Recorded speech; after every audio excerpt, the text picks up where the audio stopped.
Mrs. Twit. Mrs. Twit was no better than her husband. She did not, of course, have a hairy face. It was a pity she didn't, because that, at any rate, would have hidden some of her fearful ugliness. Take a look at her. Have you ever seen a woman with an uglier face than that? I doubt it. But the funny thing is that Mrs. Twit wasn't born ugly. She had quite a nice face when she was young. The ugliness had grown upon her year by year as she got older. Why would that happen? I'll tell you why.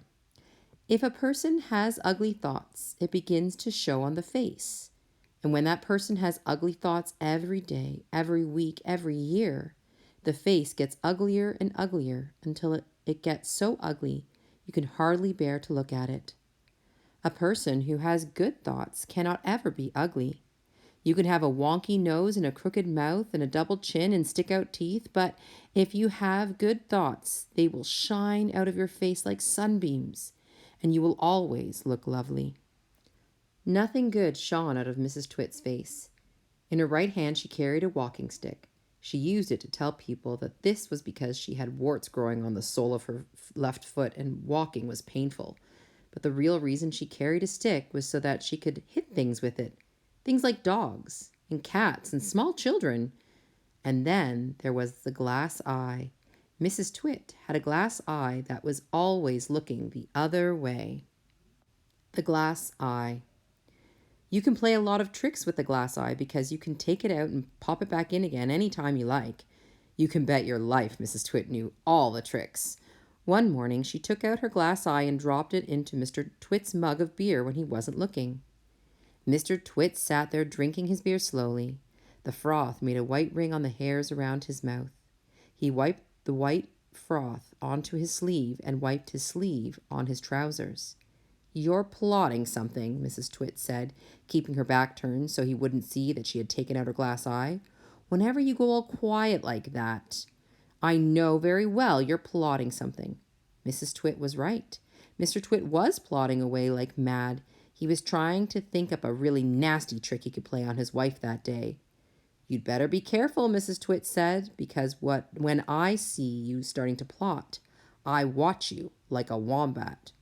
"Oh, do shut up, you old hag," Mr. Twit said, and he kept on drinking his beer, and his evil mind kept working away on the latest horrid trick he was going to play on the old woman.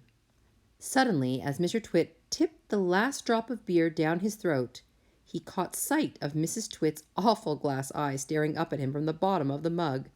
It made him jump. "I told you I was watching you," cackled Mrs. Twit. "Ha ha ha, I've got eyes everywhere, so you'd better be careful." The frog. To pay her back for the glass eye in his beer, Mr. Twit decided he would put a frog in Mrs. Twit's bed. He caught a big one down by the pond and carried it back secretly in a box.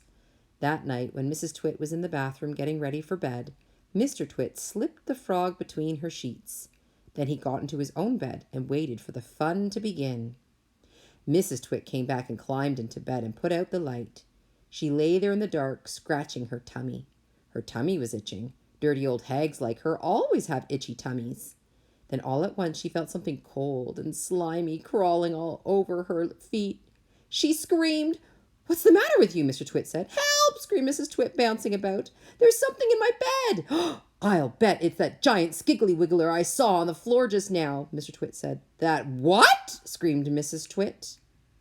"I tried to kill it, but it got away," Mr. Twit said. "It's got teeth like screwdrivers." "Help!" screamed Mrs. Twit. "Save me! It's all over my feet! It'll bite off your toes," said Mr. Twit. Mrs. Twit fainted. Mr. Twit got out of bed and fetched a jug of cold water. He poured the water over Mrs. Twit's head to revive her. The frog crawled up from under the sheets to get near the water. It started jumping about on the pillow. Frogs love water. This one was having a good time. When Mrs. Twit came to, the frog had just jumped onto her face. This is not a nice thing to happen to anyone in bed at night. She screamed again. "By golly, it is a giant skiggly wiggler," Mr. Twit said. "It'll bite off your nose." Mrs. Twit leapt out of bed and flew downstairs and spent the night on the sofa. The frog went to sleep on her pillow. The Wormy Spaghetti. The next day, to pay Mr. Twit back for the frog trick, Mrs. Twit sneaked out into the garden and dug up some worms. She chose big, long ones and put them in a tin and carried the tin back to the house under her apron. At 1 o'clock, she cooked spaghetti for lunch and she mixed the worms in with the spaghetti, but only on her husband's plate. The worms didn't show because everything was covered with tomato sauce and sprinkled with cheese. "Hey, my spaghetti's moving," cried Mr. Twit, poking around in it with his fork. "It's a new kind," Mrs. Twit said, taking a mouthful from her own plate, which, of course, had no worms. "It's called squiggly spaghetti. It's delicious. Eat it up while it's nice and hot." Mr. Twit started eating, twisting the long tomato-covered string around his fork and shoveling them into his mouth. Soon there was tomato sauce all over his hairy chin. "It's not as good as the ordinary kind," he said, talking with his mouth full.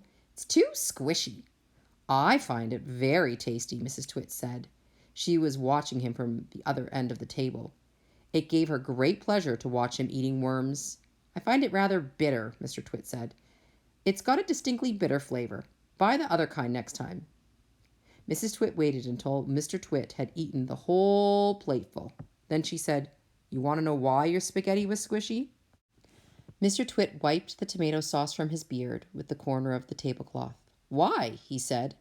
"And why it has a nasty bitter taste?" "Why?" he said.